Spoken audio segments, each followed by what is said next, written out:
Hello, today I'm going to be talking about Shiny Bounty, which is a roll and write adventure game that I hope through this how-to guide will give you a good idea of how to play the game. In order to play, every player needs 3 standard dice or D6s, a score sheet, which is provided in the box in plenty, and a writing utensil. While there are 12 dice that come with the game and so many pencils, and any number of players can play as long as they have a score sheet and 3d6 and a writing utensil.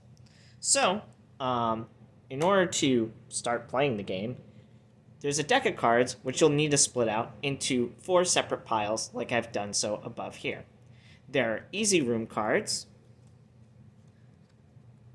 hard room cards, which you can tell the difference by the symbols,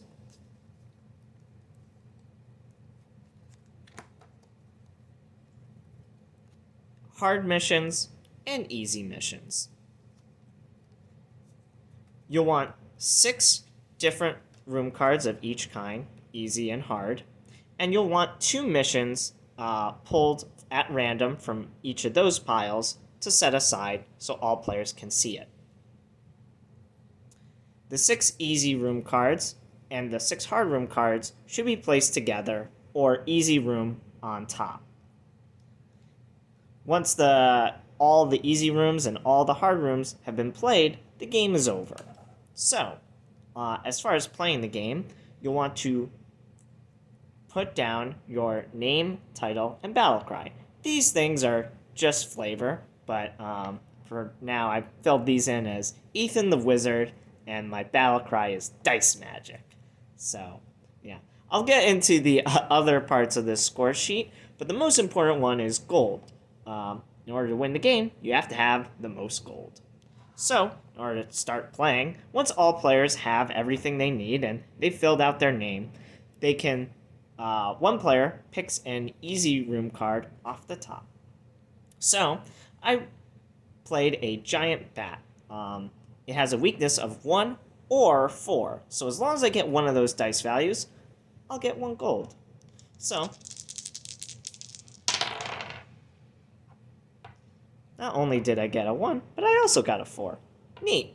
So, this is great. I didn't roll any of my mission cards, but that's fine. For right now, I'm focusing on getting this bat. So, I have both dice, actually. It doesn't matter, though. I'll only get the 1 gold. And after every room is played, I get to fill in an ability towards the bottom. I'll get into these in the next round, but for right now, I'll fill in one to the right of the center. Whenever filling in abilities, just make sure that it's next to one that's already filled in. Again, I'll get more into that in just a second. So, I pull another easy room card. You go through all the easy rooms first. And there's a zombie. So, I'm going to try to roll this 3.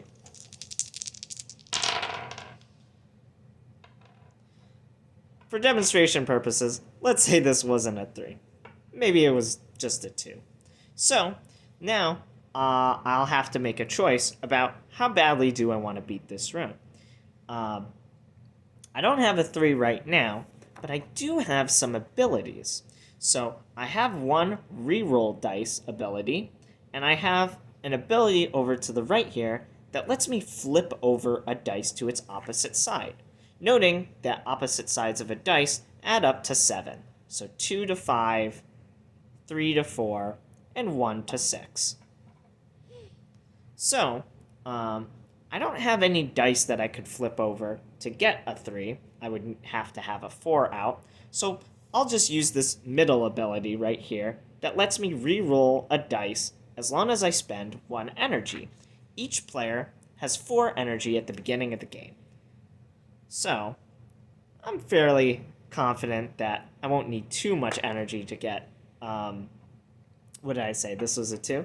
So I'm fairly confident that I don't need too much energy to re-roll and get a 3. But we'll see. Look at that. I got it. So, I'll be able to check my missions and my cards, and I'll fill in the 2 gold. Don't have any missions yet, which is only a little concerning. Since I've marked in my gold, I'm pretty much done with the round. Last thing I have to do is fill in another ability. So I'll go down here and fill in the reroll ability. So I can reroll 2 dice with just 1 energy. I'll just flip over one more card, a quicksand. So I'll have to roll a 6 to get the 2 gold here. So I'm kind of presented with a choice here. I could reroll this 5 and try to get the triple threat by getting a sequence of all ones. Or I could leave it as is and have the 5 senses mission. Or I could reroll these 2 ones and try to get the quicksand and the 5 senses mission. Well, you know what? I think I'm going to try to beat this quicksand. So I'm going to reroll my 2 ones.